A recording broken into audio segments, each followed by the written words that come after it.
दोस्तों आज के इस वीडियो हम डिस्कस करेंगे आरआरबी एनटीपीसी 28 दिसंबर 2020 के पेपर को। ओके दोस्तों, हम केवल एडवांस मैथ डिस्कस करेंगे। ओके, अर्थमेटिक मैथ को हम स्टार्ट करेंगे बाद में, या अगर आपकी डिमांड आती है तो जल्दी ही कर देंगे। चलिए दोस्तों, तो देखते हैं। देखिए दोस्तों, एडवांस मैथ के हमारे 10 क्वेश्चन बनते हैं। आरआरबी एनटीपीसी सीवीटी 1 में बने हुए हैं। हर एक शिफ्ट में 10 क्वेश्चन अप्रॉक्स पूछे गए हैं, तो हम उनको डिस्कस करेंगे। तो देखिए दोस्तों, सबसे पहले हम आपको करना क्या है, चैनल को सब्सक्राइब कर देना है और लाइक भी कर देना है वीडियो को। तो पहला प्रश्न में दिया है साइन थीटा बराबर 3/4 और कॉस थीटा बराबर 5/4। तो बताइए 1 + tan थीटा अपन 1 - cot थीटा क्या होगा।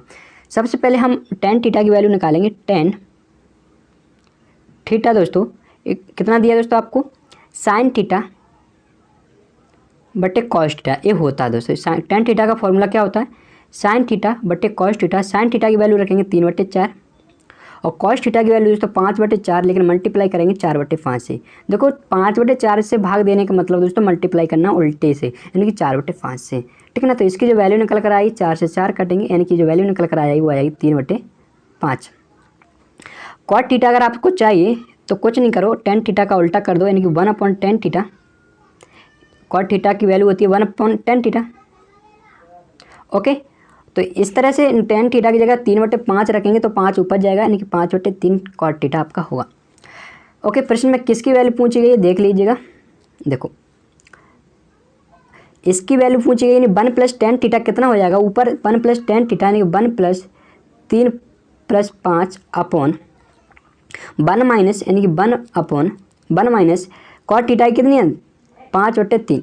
क्या है दोस्तों 5/3। तो इस तरह से ऊपर की जो वैल्यू निकल कर आई वो है दोस्तों 8/5। ऊपर की वैल्यू 8/5 आएगी। फिर दोस्तों नीचे की जो वैल्यू निकल कर आई वो आएगी दोस्तों -2/3। -2/3 यानी कि 1 - 5/3 के मतलब 3 का मल्टीप्लाई करेंगे 1 में। ओके, 3 - 5 यानी कि -2/3, लेकिन डिवाइड करेंगे -2/3 से, लेकिन मल्टीप्लाई कर देंगे दोस्तों 3/2 से, लेकिन 2 किसका रहेगा नीचे, माइनस का रहेगा। ठीक है ना। चलो देखिए, इस 2 से इसको काटेंगे 4 होगा, और किसी से नहीं कटेगा तो ऊपर आएगा 4 × 3 अपॉन बटे में आएगा -5, लेकिन नीचे माइनस नहीं लगाते, ऊपर लगाएंगे 4×12/5, यानी कि आपका तीसरा ऑप्शन करेक्ट होगा। चलिए दोस्तों आगे चलते हैं। देखिए दोस्तों, यहाँ पर दिया है कि यदि x/2 + 2/y बराबर 1 और y/2 + 2/z बराबर 1, तो बताइएगा z + z/2 + 2/x का मान क्या होगा। तो देखिए दोस्तों, यहाँ पे हम y की वैल्यू पुट करेंगे 1। ठीक है ना।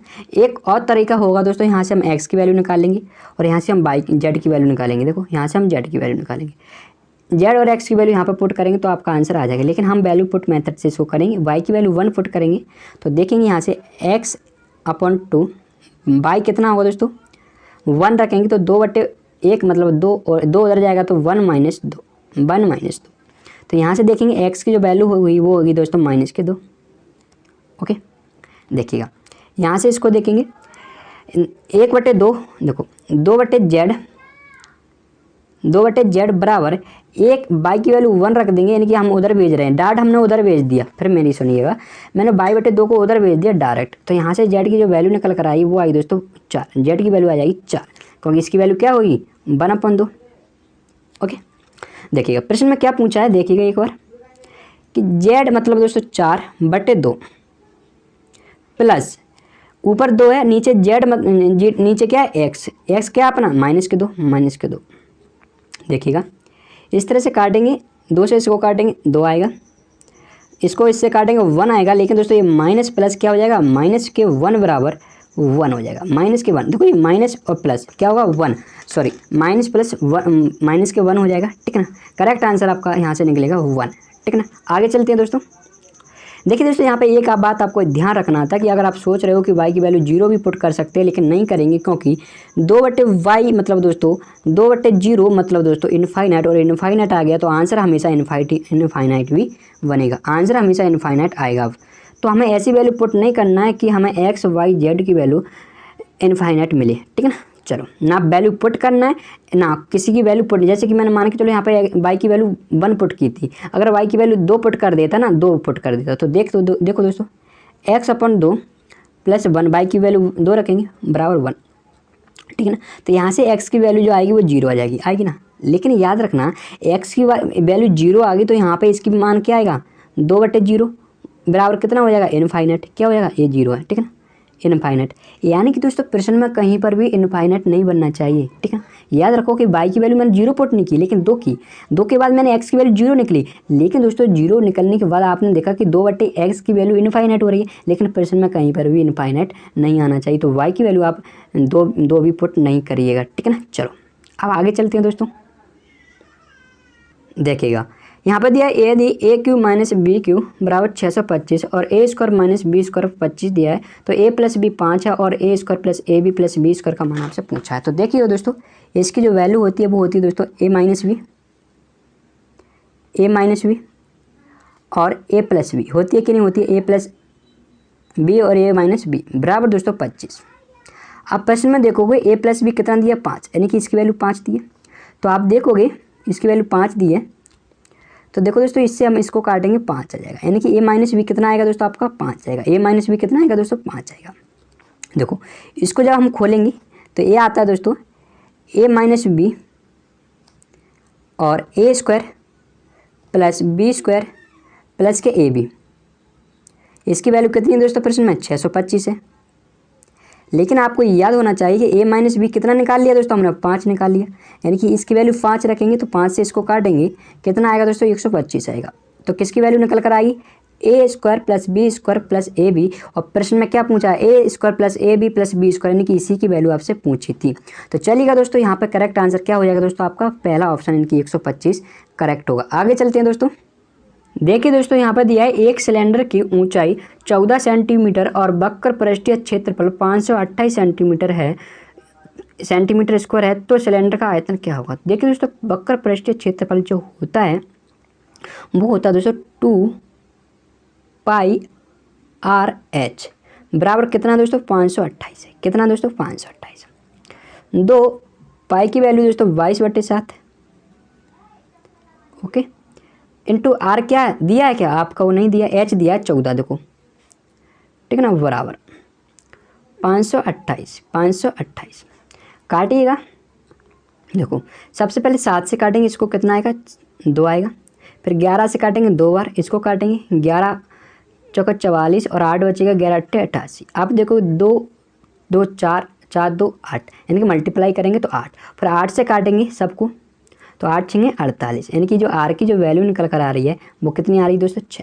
पूछ क्या आ रहा है आयतन, तो आयतन होता है दोस्तों पाई आर स्क्वायर एच। क्या होता है पाई आर स्क्वायर एच, पाई दोस्तों 22/7 इंटू आर स्क्वायर मतलब 6 का स्क्वायर मतलब 36, एच मतलब दोस्तों 14, एच कितना दोस्तों प्रश्न में 14, यानी कि हाइट, ठीक है ना। इसको सॉल्व करोगे 7 से काटोगे 2 बार, तो इस तरह से जो मल्टीप्लाई करोगे 22 इंटू 36 इंटू 2 तो आंसर आएगा आपका 1584 मल्टीप्लाई कर लीजिएगा 1584, ठीक है ना। करेक्ट आंसर आपका ऑप्शन तीसरा होगा। चलिए दोस्तों आगे चलते हैं।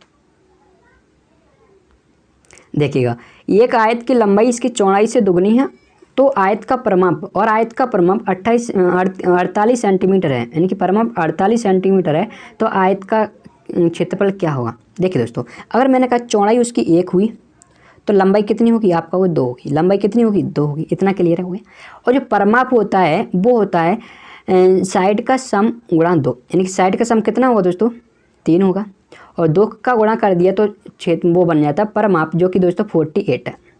यानी यहाँ से 1 यूनिट की वैल्यू हम निकाल सकते हैं, 6 से काटेंगे 8 ओके। तो बताइए 2 की जगह कितना हो जाएगा अब 8 से मल्टीप्लाई करके 16, और 1 की जगह कितना है 8, एक कितना है 8, यानी कि 1 बजा 8 होगी, दूसरी 16 होगी। हमें क्या चाहिए आयतन चाहिए। प्रश्न में क्या आयतन नहीं, आयत का क्षेत्रफल चाहिए, वही तो मैं कर रहा हूँ। आयतन कैसे निकाल दिया। चलो 16 और 8 अगर साइड है तो मल्टीप्लाई करेंगे तो क्षेत्रफल आ जाएगा, यानी कि 128। कितना आ जाएगा दोस्तों 128, यानी कि ऑप्शन आपका दूसरा करेक्ट होगा। आगे चलिए दोस्तों। देखिए दोस्तों यहाँ पे एक कॉन्सेप्ट समझिएगा कि अगर कभी भी a प्लस बी 90 डिग्री है, a प्लस बी 90 डिग्री है, तो हमेशा याद रखना साइन a बराबर कॉस b होता है, ठीक ना। लेकिन अगर कॉस b की जो वैल्यू होती है 1/sec b हो जाएगा, क्या हो जाएगा 1/sec सेक बी, तो सेक बी इधर आएगा तो साइन ए इंटू सेक बी बराबर कितना हो जाएगा, 1 हो जाएगा। यानी आपको क्या पता होना चाहिए कि अगर साइन और सेक मल्टीपल में हैं और अगर उनके एंगल का सम 90 डिग्री हो जाए तो इसकी वैल्यू कितनी होती है, 1। तो आप देखोगे 14 और 76 कितना हो रहा है, 90 डिग्री, यानी इसकी वैल्यू कितनी हो जाएगी दोस्तों, 1 हो जाएगी ना। चलो इसी तरह आप टेन बराबर कॉट रख सकते हो, यानी कि टेन ए बराबर कॉट बी भी रख सकते हो। क्या रख सकते हो, कॉट बी, यहाँ पर कॉट भी रख देना, ठीक है ना। ऐसे भी कर सकते हैं। सेक ए बराबर कॉसेक भी होता है, वो भी आपका करेक्ट होगा। चलिए तो आपने क्या देखा कि यहाँ पे इसकी जो वैल्यू होगी 5 × 1 + 3। देखो दोस्तों यहाँ पे आपका प्रश्न में जो आंसर दिया है किसका दिया है, 10वां दिया है, यानी कि चौथा ऑप्शन में 10 आंसर दिया है, जो कि नहीं आएगा क्योंकि मैंने इसको बहुत वैसे कंसेप्ट से किया लेकिन आंसर मैच नहीं हुआ। फिर मैं डॉट वैल्यू पुट करके की तो आंसर भी फ्री मैच नहीं हो रहा। तो मैं डॉट वैल्यू बता रहा हूँ कि 15 डिग्री की जो वैल्यू होती है दोस्तों वो होती है 2 + √3। ओके, जो कॉट 75 की होती है वो होती है 2 - √3, ठीक ना। ये दो वैल्यू आपको रखना है। 3 ओके क्या है दोस्तों, 2 + √3 माइनस 2 + √3 ओके +2 और tan 45 की वैल्यू दोस्तों 1 होती है। चलिए आगे चलते हैं। ये होगा 5 प्लस मल्टीप्लाई करेंगे इसका अंदर 6 + 3√3, इसका माइनस का अंदर मल्टीप्लाई करेंगे तो क्या होगा, -2 ओके। ये यहाँ पर माइनस है क्योंकि कॉट 45 मैंने क्या बताया, सॉरी कॉट 75 क्या बताया, 2 - √3, ठीक है ना। तो ये होगा +√3 और +2, ठीक है ना। चलो देखोगे आप कि इस 2 से ये चला जाएगा, यानी कि इसकी जो वैल्यू निकल कर आएगी 11 + 4√3, यानी कि आपका करेक्ट आंसर होगा 11 + 4√3 ओके, करेक्ट आंसर होगा, ठीक है ना। देखिएगा यहाँ पर दिया 1/sin² 65 डिग्री + cos² 65 डिग्री। देखिए दोस्तों जब थीटा समान हो और स्क्वायर में हो दोनों चीज़ें साइन और कॉस तो इसकी वैल्यू 1 होती है, ठीक है ना। तो 1/1 प्लस अभी मैंने बताया है कि जब इनका सम 90 डिग्री हो जाए तो 1 होता है क्योंकि साइन ए बराबर कॉस बी को इधर लाते तो साइन ए बटे कॉस बी बराबर 1 हो जाता है, ठीक है ना। तो यहाँ पर 1 प्लस ऐसे ही यहाँ पर कर देंगे 1 बराबर हो जाएगा √3 tan थीटा, ठीक है ना। तो यहाँ से देखेंगे इसकी जो वैल्यू आ जाएगी 3 बराबर √3 tan थीटा। तो देखो tan थीटा की जो वैल्यू निकल कर आई वो आई दोस्तों 3 को √3 से भाग करेंगे तो आएगा √3। √3 जो वैल्यू होती है वो होती है tan 60 की। कितनी होती है दोस्तों, tan 60 की। तो आप देखोगे tan जो थीटा है वो क्या निकल रहा है, देखो थीटा यानी कि थीटा की जो वैल्यू निकल कर आ जाएगी वो कितनी आ जाएगी दोस्तों, 60 डिग्री। कितनी आई दोस्तों, 60 डिग्री, यानी कि ऑप्शन आपका करेक्ट होगा पहला। चलिए आगे चलते हैं। देखिए यहाँ पे प्रश्न दिया है कि एक त्रिभुज के कोण, क्या कह रहा है दोस्तों, त्रिभुज के कोण 2x डिग्री और 3x - 8 डिग्री और दिया है 5x - 12। तो बताइएगा त्रिभुज का सबसे बड़े कोण की माप क्या होगी। देखिए दोस्तों त्रिभुज के सभी एंगल होते हैं, त्रिभुज के कोण उनका सम 180 डिग्री होता है। कितना होता है दोस्तों, 180 डिग्री होता है कि नहीं होता है। आपने कहा कि इन सब का सम कितना होना चाहिए, 180 डिग्री। तो जोड़ेंगे 2x + 3x + 5x 10x okay, और -8 और -12 यानी कि -20। इस तरह से जो इसकी वैल्यू निकल कर आई वो आ रही है 180 डिग्री, क्योंकि सम करेंगे 180 डिग्री। तो यहाँ से 10x बराबर होगा दोस्तों 200, -20 उधर जाएगा तो प्लस का 20 ऐड हो जाएगा 200। तो यहाँ से x कितना आ जाएगा दोस्तों, 20 आ जाएगा, ठीक है ना। देखो यहाँ पे x की वैल्यू पुट करेंगे तो कितना होगा दोस्तों, 40 डिग्री होगा। ओके, यहाँ पे x की वैल्यू पुट करेंगे तो कितना होगा दोस्तों, 20 × 60 होते हैं और -8 करेंगे तो 52 डिग्री होगा, ठीक है ना। इस तरह से हम इसकी वैल्यू यहाँ पर पुट करेंगे, यहाँ पे इसकी वैल्यू पुट करेंगे तो 5x मतलब दोस्तों 100 और 100 - 12 यानी कि 88 डिग्री। कितना होगा, 88 डिग्री। तो आप देख सकते हो तीसरा ऑप्शन आपका करेक्ट होगा, यानी कि 40, 52, 88 में से सबसे बड़ा 88 डिग्री होगा। आगे चलते हैं दोस्तों। देखो यहाँ पे दिया है किसी समचतुर्भुज के आसन कोणों का अनुपात दिया है 3:6। तो समचतुर्भुज के सबसे छोटे कोण की माप क्या होगी। देखिए दोस्तों समचतुर्भुज के जो आसन कोण होते हैं उनका सम भी दोस्तों 180 डिग्री होता है, ठीक ना। जैसे कि अगर मैं समचतुर्भुज बना दूं तो इस तरह से समचतुर्भुज होता है, सभी साइड बराबर होती हैं लेकिन सभी एंगल बराबर नहीं होते। इसके आमने सामने के एंगल बराबर होते हैं, यानी कि इन्हें तो कहते हैं आमने सामने के एंगल, ये आमने सामने के एंगल है। लेकिन दोस्तों ए और ए एंगल कहते हैं आसन कोण जिनका सम होता है 180 डिग्री, ठीक है ना। इस एंगल और इस एंगल को कहते हैं आसन कोण जिनका सम होता है 180 डिग्री। तो चलिए दोस्तों देखते हैं, इन सब का सम यानी कि दोस्तों 9 होगा, जो कि दोस्तों कितना होता है दोस्तों 180 डिग्री होता है। एक रेशियो की वैल्यू निकालेंगे यानी कि 9 बराबर 180, तो 1 बराबर दोस्तों 9 से भाग कर देंगे, 20 आ जाएगा। पूछ रहा है सबसे छोटा कोण, तो बताइए 3 सबसे छोटा कोण था, कितना था दोस्तों 3, यानी कि 3:6 लिखा था।